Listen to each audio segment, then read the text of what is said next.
Comprendre la face cachée des placements d'épargne, assurance vie, plan épargne retraite, individuel, obligatoire, collectif, retraite Madelin, PERP, PERCO, P2E, etc.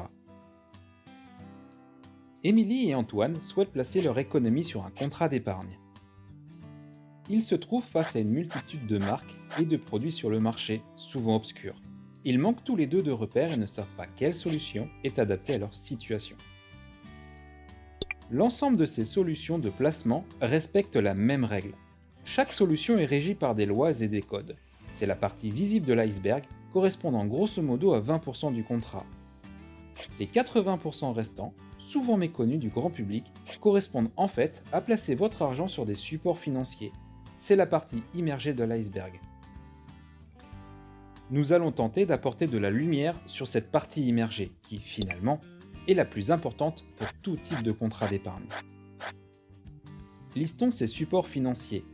Les actions, les obligations, les supports immobiliers, produits structurés et les fonds euros. Comment fonctionnent-ils?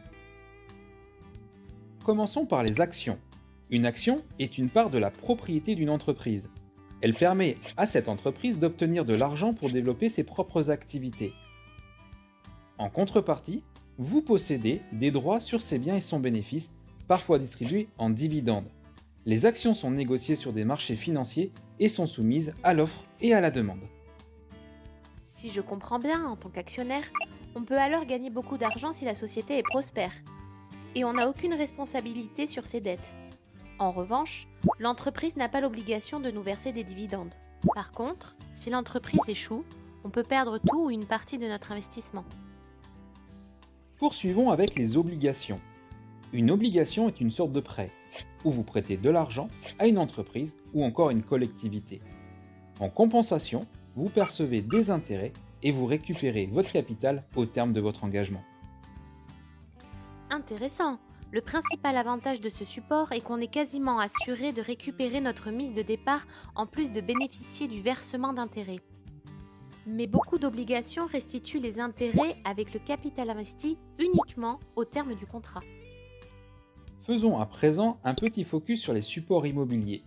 Il s'agit d'investir dans de la pierre par le biais de sociétés civiles immobilières, dénommées SCI, de sociétés civiles en placement immobilier, dénommées SCPI, ou encore auprès d'organismes de placement collectif immobilier, OPCI.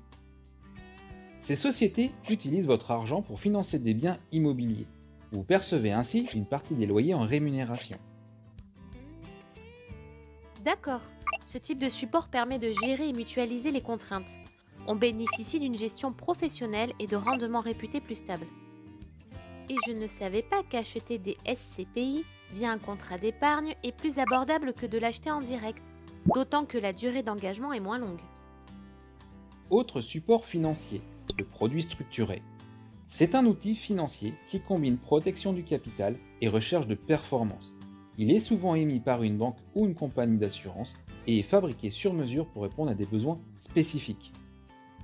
Bon, ce support semble être intéressant pour dynamiser notre épargne, tout en limitant le risque. Mais c'est un peu complexe et opaque, non? Et ça s'inscrit sur du long terme.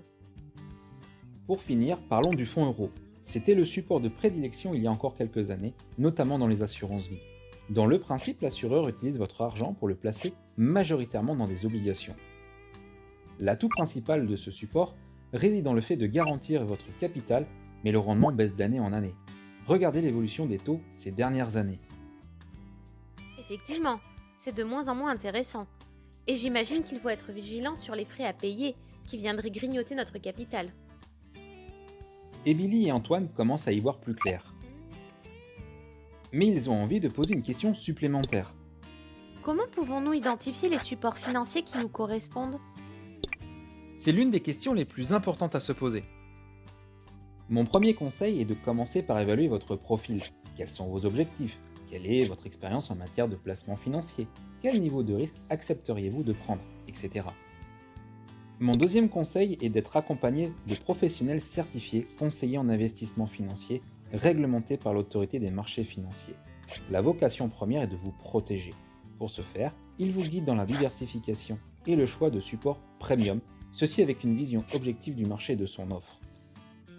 Il vous accompagne dans le choix de l'assureur qui gérera votre argent et s'engage à vous suivre régulièrement dans les bons et mauvais moments de notre économie, en plus de défendre vos intérêts auprès de ses partenaires. C'est du vrai sur-mesure. Vous avez aussi la possibilité de voir votre banquier ou votre assureur qui vous proposera les solutions de son enseigne, bien souvent du prêt-à-porter. Voilà, j'espère vous avoir éclairé. À bientôt sur le cercledesAvisés.fr.